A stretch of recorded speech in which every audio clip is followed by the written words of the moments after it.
y ahora devaluó y finalmente por imposición del fondo. Carlos Rucauf, lo escuchamos. Bienvenido. Buenas noches. Bueno, en primer lugar, vale la pena decir que ese lunes que devaluó él, rompió su relación con Cristina Kirchner, que le había dicho que podía hacer cualquier cosa menos devaluar. ¿Y por qué le decía eso su jefa política? Porque la devaluación sin plan es inflación. Esta semana hemos vivido un incremento de precios de la gente común, de lo que la gente compra, comida, bebidas, etcétera, que está arriba del 30%. ¿30? Sí. En la realidad, en lo verdadero, no en lo que forma un índice que tiene un montón de cosas que no usamos. Claro. En lo que no en lo teórico. Yo les cuento un solo ejemplo. Lo teórico es 22, más los precios que vienen en aumento. Le cuento un solo ejemplo monstruoso. El tema medicamento, que se habla muy poco. Ustedes hablaron recién muy bien de alimentos. Yo compro un medicamento que hace 3 meses pagué 1.800 pesos. Correcto. Lo pagué 14.000 pesos ayer. 3 meses después. Fui a ver al médico, le dije a la chica, mira, voy a hacer el trámite del reintegro porque es una fortuna. Ahora, yo la puedo pagar. ¿Cuánta gente puede pagar los remedios de ese precio? Es una locura. Mi pregunta entonces es, no es solo lo que está ocurriendo, sino que estamos navegando hacia la hiperinflación. ¿Sí? Sí, sin duda. Indefectiblemente. Sin duda. Miren, un gran economista de la Argentina tiene un análisis que está vinculado al giro de la M1, de la plata que está en la calle. Generalmente en el mundo entero todo el giro del dinero tarda 2 meses. El comienzo de la crisis hiperinflacionaria de Alfonsín, 7 días. Hoy, 7 días. La gente le saca el peso de encima. ¿Y cómo hacemos para frenar eso? Para que ese barco que usted dice está navegando hacia la hiperinflación no llegue al puerto de la hiperinflación. Bueno, primero la gente tiene que votar. Tiene que ir en octubre a votar. No se tiene que quedar en la casa. Esto yo lo vengo diciendo hace rato. Otra vez hubo un ausentismo del 32%. Sí, muy alto. Más de 10 millones de personas. Claro, más un 5% de voto en blanco, que no se cuenta al momento de hacer la cifra repartidora. Y ahora hay 2.500.000 que votaron a pequeños grupos políticos. ¿Qué van a hacer entonces? Tenemos la posibilidad de que si toda esa gente no vota, con 9,5 millones de votos, un candidato gana en primera vuelta con el 45%. Entonces, aquel que quiera cambiar la realidad, vaya y vote. Usted hablaba de la dolarización, porque como vicepresidente estuvo en algún momento muy vinculado con ideas, no sé si similares, pero me imagino que se barajaron también alguna posibilidad. ¿Qué piensa? Sí, mire, nosotros fuimos con Guido Di Tella por instrucción del presidente Menem en el momento de más prestigio de la Argentina y del mundo. Llevábamos 6 meses de inflación del 1% cada año, imagínense. Menem había sido ovacionado del Congreso de los Estados Unidos, Argentina se había incorporado como aliado de la OTAN, habíamos entrado al G20, es decir, éramos un país aceptado en el mundo. Fuimos, Guido y yo, a ver, él a la Secretaría de Estado, yo al vicepresidente, obviamente nos pusieron cara, no nos respondieron. Eso se hizo muy reservadamente porque Cavallo, que era ministro de Economía, quería seguir con la convertibilidad y no ir a la dolarización. Pero luego de Cavallo viene Roque Fernández, que hoy es un hombre clave en el equipo de Milei. Y él manda a Pablo Guidotti, su secretario de Hacienda, a la Reserva Federal de los Estados Unidos a decir queremos dolarizar. La respuesta fue no. Es decir, yo no digo, ¿por qué? Porque Argentina es un país muy grande y dedicarle muchas divisas del país emisor a ese país implica un riesgo para los Estados Unidos. No es lo mismo ayudar a dolarizar un país pequeño como Ecuador o como Panamá. Entonces, yo no digo que esto sea un impedimento. Digo que es un tema que debe analizarse con mucha prudencia. Me parece que el proyecto de modificar la realidad del peso argentino, de ir a una estructura primero bimonetaria y luego más abierta, deberá hacerse con un ritmo paulatino. Y además decirle a la gente que va a ser paulatino, porque no es posible que en diciembre se puedan hacer grandes cambios, sí un cambio de tendencia fundamental que el otro día planteó en este mismo canal Mauricio Macri.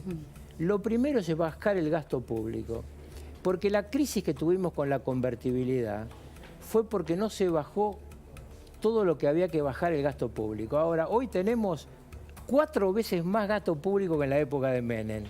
Entonces, a mí me parece que, bueno, acá quedan 2 candidatos, en mi opinión, Patricia Bullrich y Javier Milei y Patricia Bullrich. Massa Creo que ya se fuera, en su opinión. esta noche van a estar en el EMA, me parece, sí, ambos. sí. El presidente, ¿Massa ya está fuera? Perdón, sí, Massa ya bueno, está fuera. con esta, él dijo hace 2 meses, no se puede ser ministro de Economía y candidato. En esa línea usted esta semana justamente dijo, si Massa no se baja digamos, de su cargo como ministro de Economía, va a ser la peor elección de toda la historia. Ahora, si se baja de todas formas también, digamos, va a perder, está en una encrucijada. Mire, en la Argentina han ocurrido cosas muy raras muchas veces.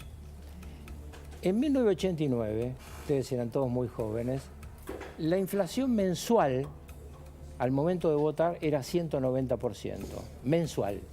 Y el candidato del gobierno, Angelos, sacó el 37% de los votos. Hoy con el 37% casi ganas en primera vuelta, claro. porque son 3 fuerzas políticas. Votaba el 80 y pico por ciento. Claro, pero además hay que tener en cuenta que Angelos no era ministro de Economía y criticaba la política económica de su propio gobierno con el famoso lápiz rojo. Sí, sí. Alfonsín se cargó en las espaldas la crisis. Claro, hoy ni siquiera tenemos presidente. Claro. Claro, pero mi pregunta es si renuncia Massa, ¿tiene alguna chance electoral o aún así no? Yo creo que si Massa deja el Ministerio de Economía y es solamente candidato y la economía no se Pero él dijo que desbarranca demasiado, tiene alguna posibilidad de mejorar. Yo no digo de ganar, pero hoy está fuera de la discusión. Hoy es los 2 candidatos que, como bien definió el otro día Mauricio Macri, plantean la idea de la libertad. Y creo que es importante aclarar esto que dijo Macri. Macri está apoyando claramente a Patricia Bullrich como candidata de su espacio político. Seguramente Macri va a votar a Patricia Bullrich, pero él no está diciendo que lo que propone con Javier Milei y Patricia Bullrich tenga que ver con octubre, sino con el post-octubre. Es decir, con una idea estratégica De lo que le pasa. de gobernabilidad. Porque ustedes De consenso. piensen cómo vamos a llegar a octubre. El cambio del mapa electoral. Exactamente. ¿Cómo vamos a llegar a octubre? Y sobre todo, ¿qué va a pasar de octubre al momento de la entrega del poder? Yo imagino que Alberto Fernández se dejará de pasear y ¿Dónde está adelantará la Alberto entrega. Fernández? Nadie sabe. ¿Y la vicepresidenta? Bueno, la vicepresidenta es distinto. Ella tiene un plan también estratégico, que es la provincia de Buenos Aires. Ella se repliega en la provincia de Buenos Aires, está trabajando para que Kicillof sea reelecto y desde ahí ser la jefa de una oposición dura al gobierno que venga. Y esto es un tema que tiene que analizar también el votante cuando vaya en octubre a tomar la decisión de su futuro. Mientras tanto, a ver si acusaron recibo Massa en este diálogo con Gabriela Cerruti tras la elección de las PASO. Mirá. Usted tiene que saber de que sabemos lo que le pasa. Yo fui a cenar al centro y al teatro en la Avenida Corrientes y no se podía caminar en la Avenida Corrientes. Entonces vos decís, esta imagen no es la imagen de un país en crisis. Sabemos lo que le pasa. Ahora resulta que las quejas que yo escucho es que para ir a comer hay que esperar 2 horas. Bueno, bienvenido sea, bienvenido sea. ¿Qué es concretamente un eufemismo? Un eufemismo es una figura retórica que tiende a sustituir una frase o un término para no verlo tan desagradable. Que aquellos que remarcaron, creyendo, por ejemplo, que iba a haber devaluación, cuando la ministra sostuvo y si el gobierno sostiene que no va a haber devaluación, sería bueno entonces que dejen de jugar con los precios porque no están jugando con el gobierno, están jugando con los alimentos de los argentinos y de las argentinas. Ustedes saben que hubo que hacer una corrección del precio del dólar el lunes, entre otras cosas, o sobre todo por el acuerdo con el Fondo Monetario Internacional. No va a haber devaluación. Y sabemos el daño que la devaluación hace en términos de certidumbre. Los que piden una devaluación desesperados están destruyendo el valor de sus compañías. No solamente destruyen el ingreso de los argentinos. Se devaluó a 350, el oficial una devaluación del 22%. Se destruyen el ingreso de los argentinos. Va a haber sumas fijas, asignaciones familiares, reforzar a UH. Con un poco de platita más en el bolsillo, es como que es otra cosa. Y eso es lo que valora la gente. Vamos a mirar cómo es el impacto en la canasta de jubilados. Trato de despertarme 11:30, 12 del mediodía, porque al mediodía no como. Tomo mate y... ¿No comés porque no querés o porque no podés? Porque no puedo. ¿Cuál es la propuesta que le ofrece Unión por la Patria al pueblo argentino para detener la inflación, siendo que nuestro candidato es el ministro de Economía? Ninguna.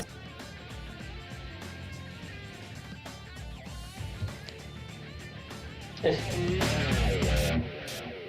remate. Lo escuchamos. No hay remate Sí, no hay en remate. este cierre. Yo creo que realmente es tan bueno el impacto del resumen que yo no puedo decir mucho más, salvo que hay una frase que falta porque no hay registro, pero sabemos que se dijo, la de Cristina Fernández de Kirchner, hace cualquier cosa menos devaluar. Desde ese lunes se rompió algo y a partir de esa ruptura se produce una gran libertad política en la provincia de Buenos Aires respecto a la candidatura presidencial, no a la de gobernador. Cristina Fernández de Kirchner quiere, en su manejo estratégico, así como Macri plantea estratégicamente una gobernabilidad a partir después de las elecciones, Cristina dice: yo quiero ser la que esté fulminando esa posible gobernabilidad el año que viene.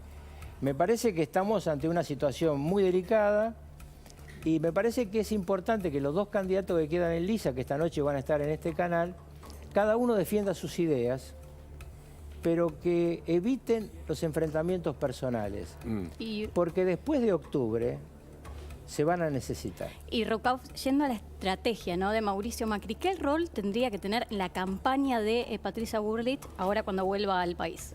No, Patricia Bullrich tiene claro, lo dijo ayer, me parece que Juntos por el Cambio lo tiene muy claro, ella tiene que ser la que conduzca, ella es la cabeza, ella manda, sus ideas son las que se discuten y con esas ideas tiene que recorrer el país y volver a convocar a la gente popularmente.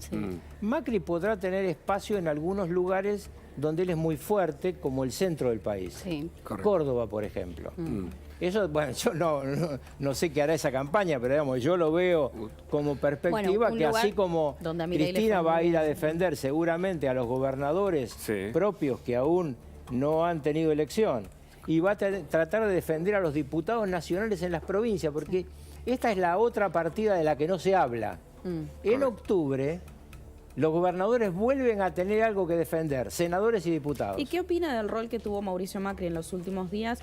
Que, bueno, dicen, ¿no?, que desde el interior de Juntos por el Cambio, especialmente a Patricia Bullrich, le molestó un poco, ¿no?, algunas de las referencias que hizo a Javier Milei. Javier Milei, que de hecho salió a decir que lo iba a convocar para su gobierno, después Fernando Andrés lo desmintió, quiso bajar un poco la espuma al respecto. ¿Qué visión tiene sobre eso? Lo dije al comienzo, eso es una movida estratégica pensando en después de las elecciones, y creo que Milei... Lo que hace Milei, pero ¿y lo que hace Macri, cómo lo que hizo analiza? Macri, lo que hace Milei es pensando ahora. Milei está haciendo un planteo absolutamente lógico.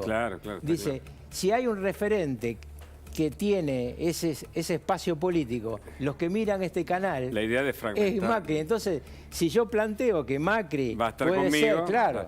Ahora, en Milei es el nuevo. Usted trabajó con Menem mucho, lo conoció mucho. ¿Es el nuevo Menem, Milei? No, Milei es absolutamente distinto. Primero, ¿por qué? Primero porque es un economista y Carlos Menem era un político. Carlos tenía atrás de sí el Partido Justicialista, los diputados y los senadores. Milei va a tener que construir no solamente una mayoría política, tiene que construir una mayoría parlamentaria, porque, por ejemplo, Banco Central. Yo coincido que el Banco Central de la República Argentina es una porquería, y con la actual administración, pésimo, responsable muchísimo, pero muchísimo de lo que está ocurriendo. Lo que ha ocurrido con este Banco Central es terrible. Ahora, para eliminar el Banco Central tenés que ir a una ley.